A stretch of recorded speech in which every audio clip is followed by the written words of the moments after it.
C'est un cri contre la barbarie, devenu mondialement célèbre. Peint en 1937, le Guernica de Picasso est à nouveau d'actualité. C'est pas seulement l'image de la guerre, c'est aussi l'image de tous les terrorismes. Je pense que les gens peuvent le ressentir beaucoup plus avec leur cœur et leur corps. L'exposition du musée de la Reina Sofia retrace le cheminement de Picasso jusqu'à Guernica.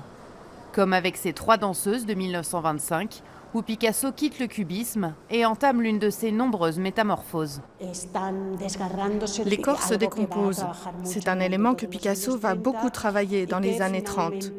Il parle de la violence infligée au corps, ce qui est au fond le sujet de Guernica.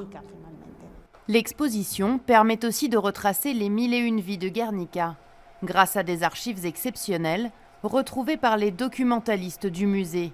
Ces photos ont été prises lors de la construction du pavillon de l'Espagne pour l'exposition universelle de Paris en 1937. C'est là que Guernica a été exposée pour la première fois. La toile va ensuite voyager à travers le monde. Elle ne rejoindra l'Espagne qu'à la fin du franquisme en 1981.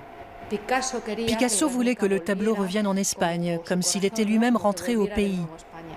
Les nombreux voyages ont laissé des traces. En 2012, un robot a scanné les 32 mètres carrés du tableau. Les conservateurs ont découvert de nombreuses fissures, mais aussi les doutes et les corrections de Picasso. À l'origine, ce visage était tourné vers le bas. Il a aussi changé les yeux du personnage.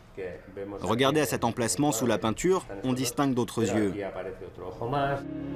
Grâce aux 5 millions de clichés pris par le robot, un autre Guernica se dévoile.